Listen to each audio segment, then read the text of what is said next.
Welcome to Nate's Hot Takes, episode number 3.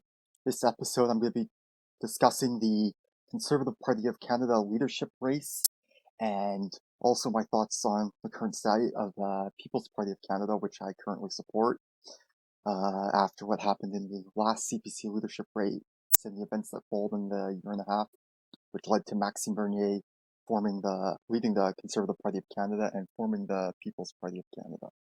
So that's what this video is going to be on. Hope you watch and check out what I have to say about that. So as you can see, the Conservative Party leadership race is back on, with August 21st as the deadline for mail-in ballots to be received. Now, I am not a member of the Conservative Party of Canada. I am a member of the People's Party of Canada, so I won't be voting in the leadership race this time. I was a member of the Conservative Party since 2008 and a supporter of the Conservative Party since they merged in 2003. Before that, I supported the Reform/Canadian Alliance, even though I wasn't able to vote, but I followed that. So their plan is to choose a new leader in August. There will be no actual convention, though, and the ballots must be received at headquarters by August 21st at the latest. Once all the ballots are counted and examined, then they will release the results of the mail-in ballots. It's a ranked ballot system, so each voter can rank their candidates. There are 4 candidates on the ballot, starting with the front runners, Peter MacKay and Aaron O'Toole, the 2 kind of insider establishment candidates. And then you have the outsiders, Derek Sloan and Leslyn Lewis. Derek Sloan's a rookie MP. Lewis is a former CPC candidate and a lawyer, and she's done a lot of things. So they've met the deadline and are part of the leadership race. Some other people were disqualified, like Jim Casarolios, and others not meet the deadline. So yeah, this just kind of goes through that. It was postponed due to the coronavirus, so it was supposed to happen in June 27th, but they put the race on hold. So it's going to be interesting to see who the Conservative Party members select to be their new leader after the failure of Andrew Scheer to beat Justin Trudeau in the 2019 election. This article looks at some polling done by Mainstream Research of Conservative Party members. It shows that MacKay has an uncomfortable lead in the poll, as second and third ballot choices are likely to decide this race.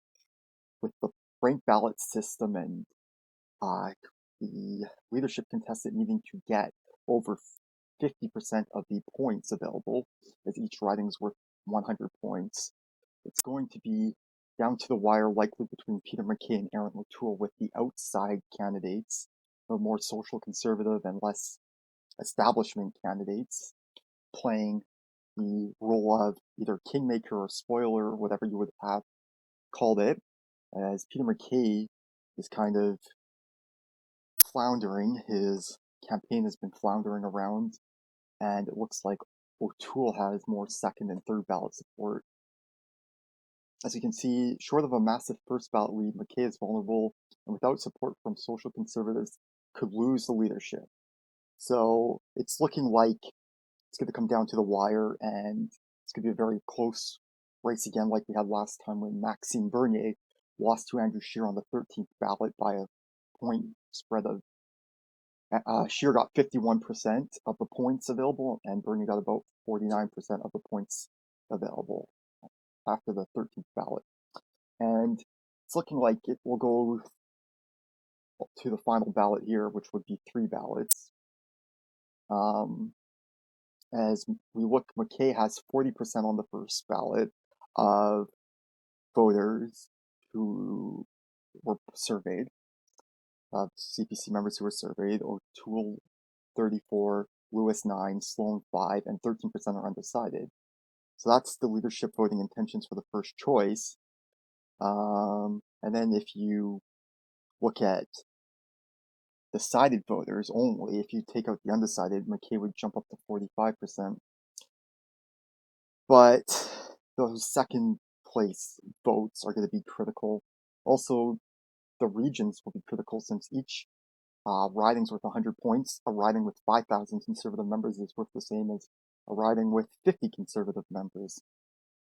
So winning support in places like Atlantic Canada, where McKay is going to be strong, or Quebec, where it might be closer, will be key as well. Though also that kind of secondary support is going to be important. So it looks like the Sloan and Lewis people are going to more likely jump to O'Toole. And so that would be a very interesting development, as a lot of the Sloan and Lewis supporters are kind of crossover support, so they share that social conservative side of the party, though Lewis seems more likable, more capable, with a stronger and better sense of what it would take to be a leader. And I think she would also do better against Justin Trudeau. I know many people that are supporting Lewis in the race.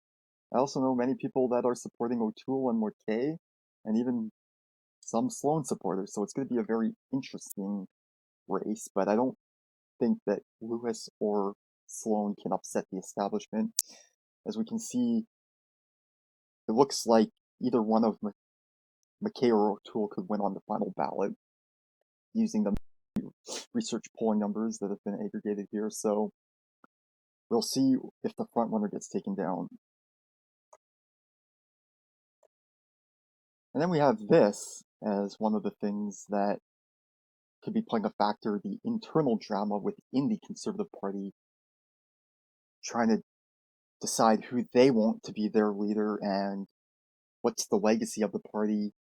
Now, we have to take anything that Michael Harris writes with a potential grain of salt, since he's got a vendetta against Harper and the Conservatives, and definitely against social conservatives. So he definitely seems to be kind of on the, I wouldn't say he's very conservative at all. So he's kind of an outside observer, and this is the Tyee editorial for them. So it's very left wing.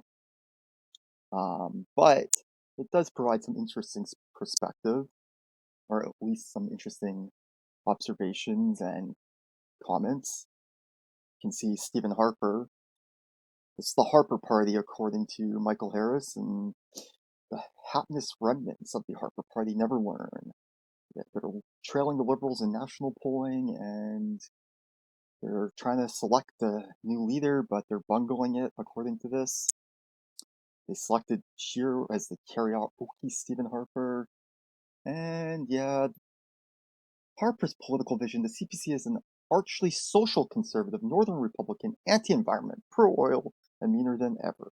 Supposedly, which is ridiculous. They've pushed so far to the left that they're trying to pander to the mainstream media and to everyone that it's kind of ridiculous to think that they're some far-right party or something. It's not even true. They've abandoned a lot of the conservative principles, which is why many conservatives or others left to join a truly small government principled conservative party, which that being the People's Party of Canada. Anyways, you can see we've got some commentary from this guy, but the big thing is Harper's sudden resignation from the board of the powerful Conservative Fund. The former PM still thinks the CPC is his personal property. So it looks like Harper is trying to control the show still.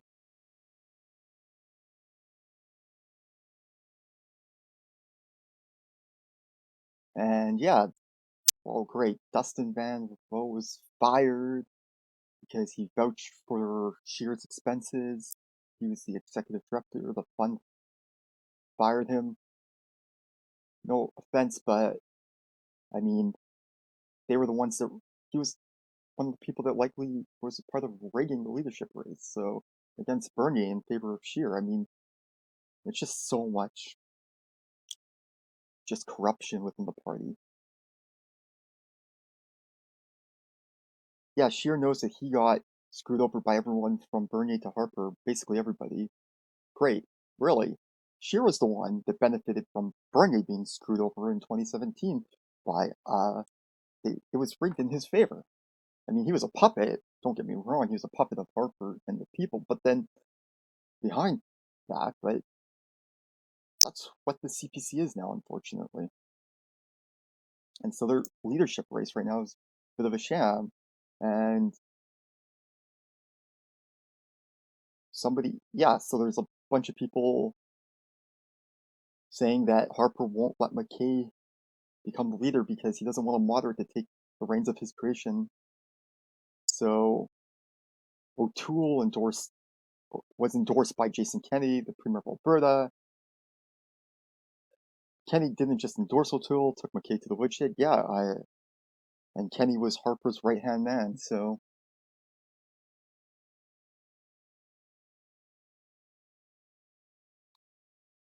Yeah, it's going to be an interesting battle there. This is kind of a long article, a long opinion piece.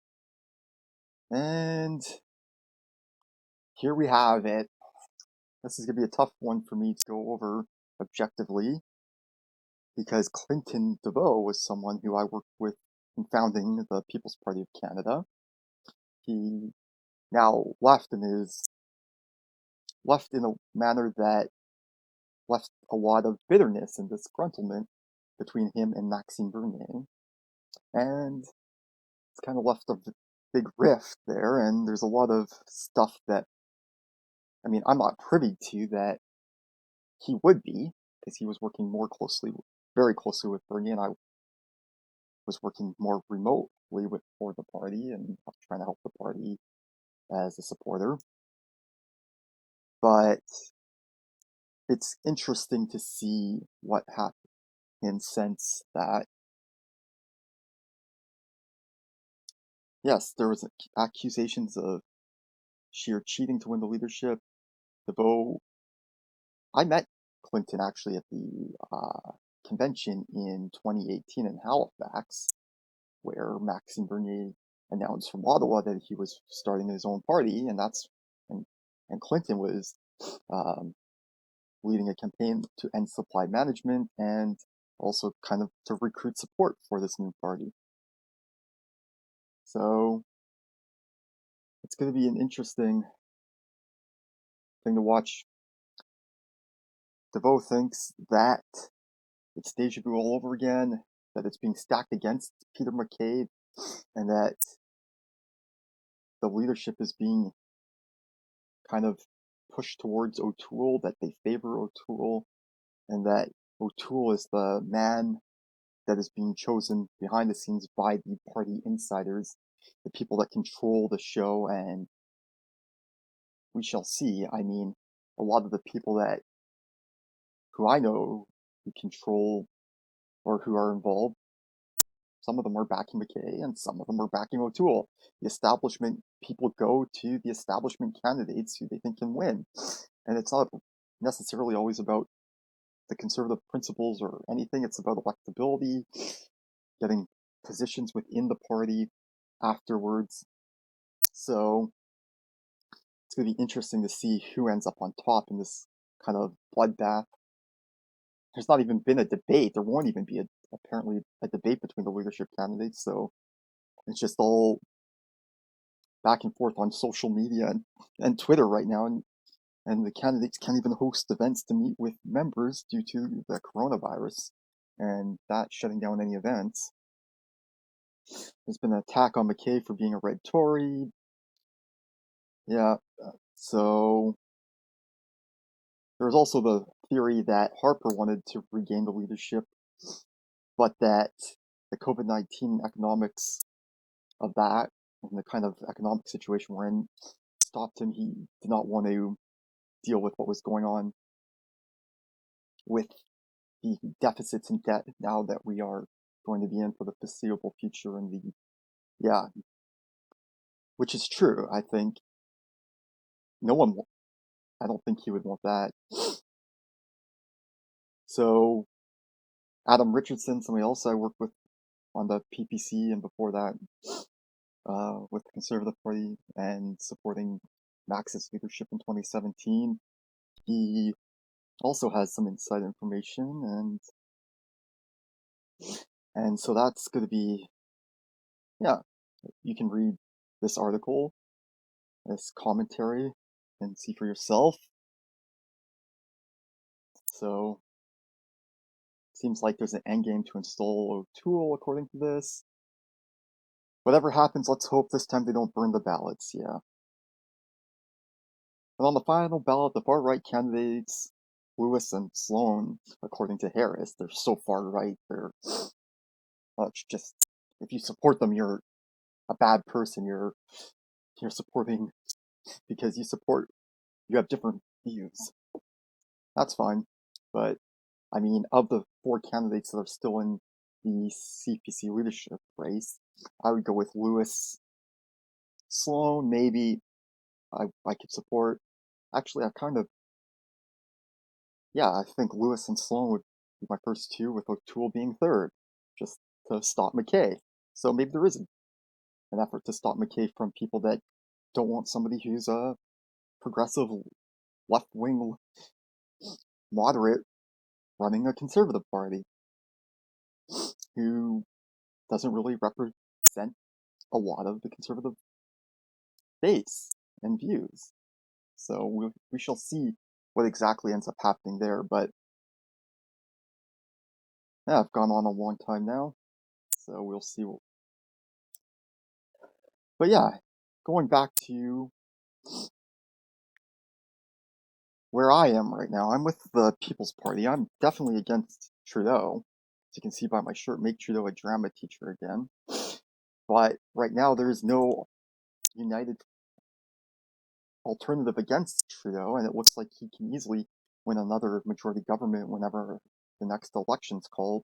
Currently, he has the minority, and with the CPC floundering and the PPC being a new party, it's going to take a while to get established.